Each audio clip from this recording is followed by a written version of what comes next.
Next message is happy, happy. Ito guys, ibig sabihin nito, ikaw yung susi sa kaligayahan mo, no? Walang iba. Hindi ibang tao ang magbibigay sa'yo ng kaligayahan, kundi ikaw mismo by the choices that you make in your life. Kung ano yung pinipili mo sa buhay mo. So you can be happy or sad or angry or crazy or whatever guys.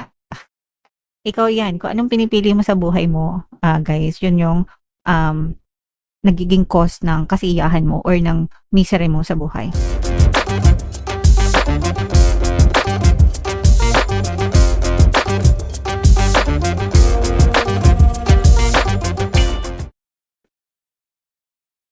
Hello guys, hello Aries. Welcome back to Pinoy Pixie Tarot. Ang pamagat ng episode natin for tonight is messages from the universe para ngayong August 2, September para sa Aries, Sun, Moon, Rising Sign, and Venus. So unahin natin tong deck na to guys. Ito yung unang set ng messages. Kung ano lang yung makaresonate sa inyo guys, take that message.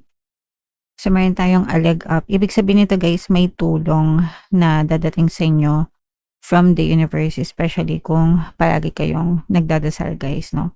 Palagi kayong nagdadasal and kailangan nyo ng tulong mga kapiksi.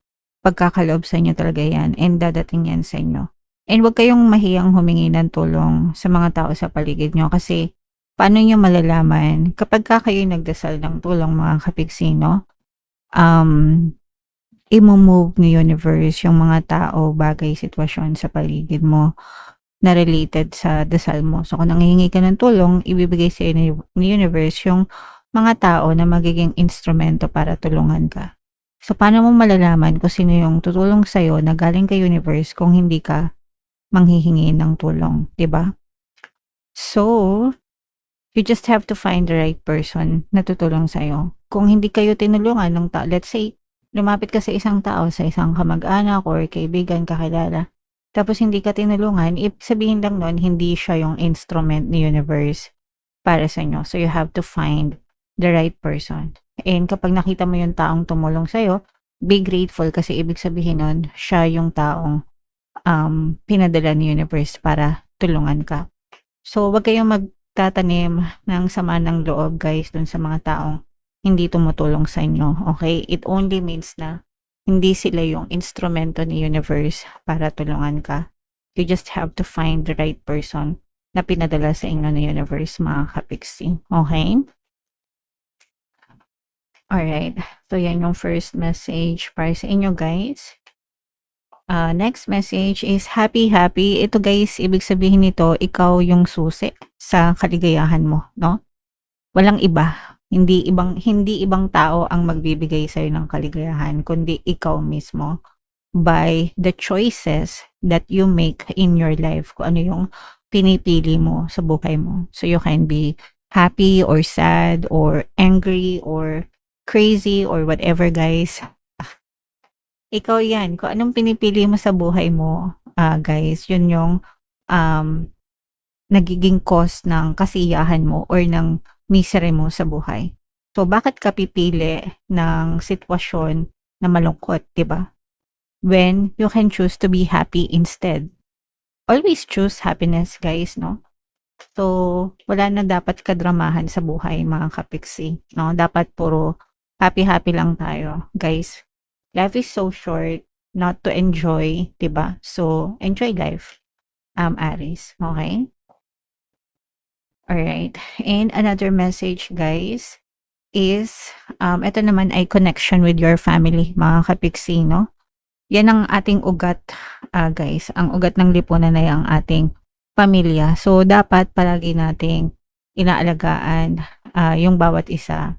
Mga kapiksi, tayo-tayo mismo sa loob ng tahanan natin. Tayo-tayo yung dapat na nagtutulungan. Tayo-tayo dapat yung nagkakaintindihan, mga kapiksi. Okay? Alright. And another message for you, Aries. All that glitters. Ito guys, mag-ingat kayo kasi hindi lahat ng kumikinang ay ginto. Maraming peke sa paligid nyo, mga kapiksi. Akala nyo kumikinang, akala nyo ginto, yun pala tanso, 'di ba? So ibig sabihin maraming fake sa paligid nyo, mga fake people, fake friends, fake everything, pati yung mga ino-offer guys, 'di ba kaya nga maraming nai-scam, mga kapiksi. Kasi mga too good to be true, ang gaganda ng mga inaalok or whatever, pero fake pala. So you have to be very, very careful sa lahat ng transaction, sa lahat ng kinasasangkutan nyo, sa mga tao sa paligid nyo. Sometimes kung sino pa yung kakilala mo, 'di ba? Yun pa yung nagbe-betray sa inyo, mga kapiksi. So you have to filter those people, guys, and iwasan yung lubos-lubos na magtiwala. Hindi naman lahat ng tao ay manloloko, mga kapiksi, no? Hindi naman ibig sabihin na wag na kayong magtiwala, but you have to protect yourself as well. Kailangan marunong kayong manimbang, kailangan marunong kayo sumipat, ganyan. So, yeah. Sa panahon ngayon, no, 2026 na, ang dami pa ring nai-scam, especially online, mga kapiksi. So, mag-ingat kayo. And eto guys, ibig sabihin nito matuto kayong magpakumbaba sa inyong buhay regardless kahit gaano katayog, gaano kayo kasikat, kahit gaano kataas yung mga achievement nyo sa buhay. Kasi isang pitik lang, 'di ba, ni universe pwedeng maglaho lahat ng pinaghirapan nyo. That's why merong ibang tao na kahit sikat na, bumabagsak pa rin sila because they don't value kung ano yung binigay sa kanilang mga blessings ni universe. So, you have to really, really appreciate, guys, lahat ng meron kayo kasi pag nawala yan, wala na kayong babalikan. Tinitake for granted nyo, guys, yung mga blessings na binibigay sa inyo ng universe, diba? So, you should be grateful for everything, mga kapiksi, and always kayong magpakumbaba, guys. Yung mga mapagkumbabang tao, tinataas yan ng universe. And yung mga hambog, yung mga mapagmataas, yan yung binabagsak ni universe, mga kapiksi. Okay? Alright. And another message, guys. This is young energy. Ibig sabihin nito, kumilos kayo, guys. Umaksyon kayo. Hindi puro sat-sat, hindi puro salita, hindi puro plano. Ang kaibahan, guys, sa mga taong nagtatagumpay, sa mga taong nakakaalam, ay nasa pagkilos, mga kapiksi. Ang dami mo ngang alam, matalino ka nga, may plano ka nga, di ka naman kumikilos, para sa yung mga plano na yan, di ba?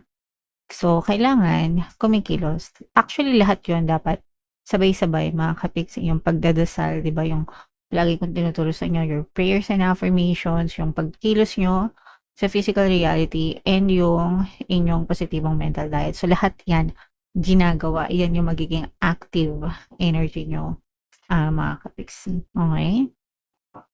Para talagang achieve nyo yung success, tagumpay sa buhay nyo, Aries. Okay? So, comment down below, guys, if naka-resonate kayo dyan.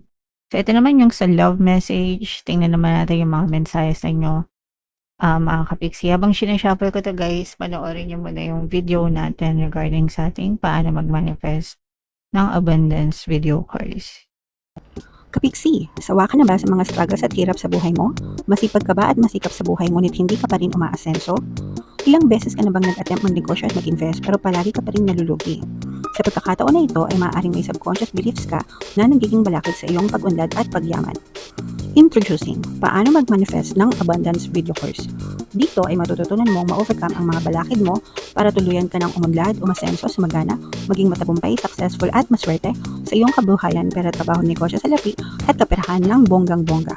Dali, mag-send na ng email sa pinoypixitaro@gmail.com at simulan na ang iyong pagyaman ngayon. Alright, so sa lahat ng gusto mag-apply ng course, guys, naka-flash sa screen nyo yung mga available courses. Sa mga interesado, mag-send lang kayo ng email sa pinoypixitaro@gmail.com. And sa mga naghahanap ng pampaswerte, guys, meron tayong money shaker jar. Ito yun, guys, no? Super liit na bottle nito, pero super effective, super powerful. At saka ito, guys, so sa mga interesado, ito yung ating WhatsApp number, guys, nandito sa screen. Ayan.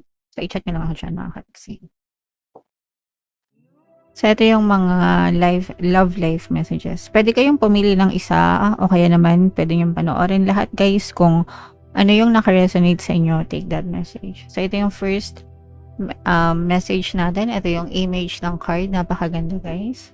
So, friendship, mga kapiksi. Nurture the bonds of friendship within your relationship and your love life will dramatically improve. So, it's natural na kapag ka may partner ka, magiging mag-best friend din kayo, di ba? Or mas magiging close kayo. Because palagi kayo magkasama, no? And kailangan nurture niya yung friendship, but there's also some kind of boundaries din, mga kapiksi. Okay?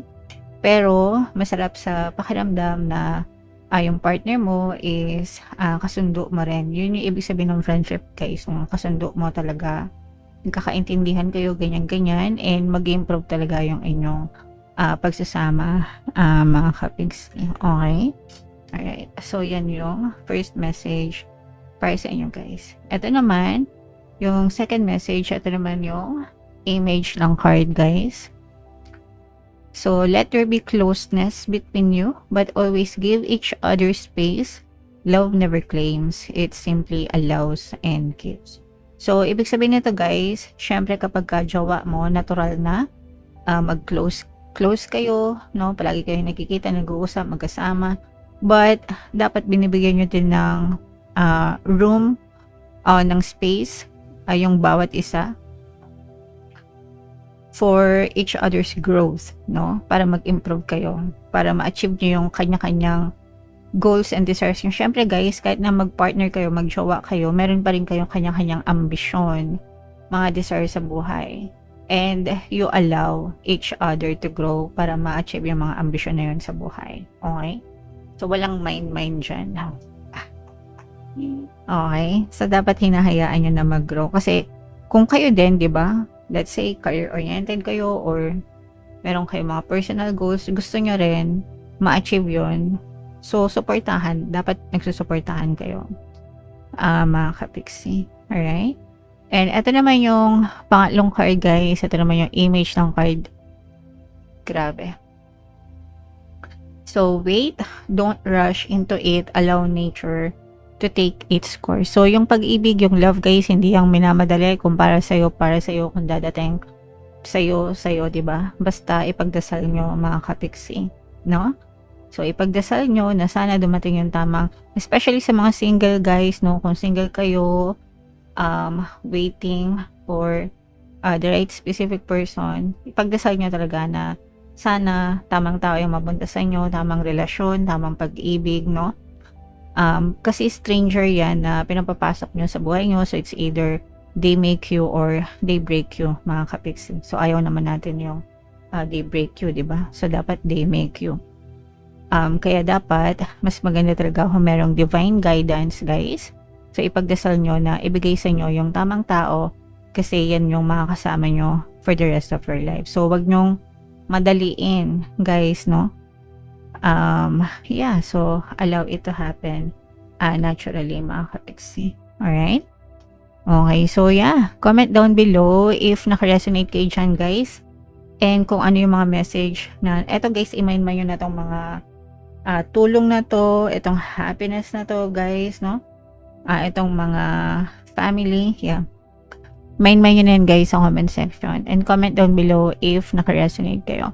For more tarot readings, ito yung playlist nyo. Ito naman yung ating success stories ng paano mag-manifest ng abundance video course. Panoorin nyo itong video natin, guys, about money shaker jars. Thank you for liking, sharing, and subscribing. See you next time. I love you all, guys. Have a nice day. Bye-bye.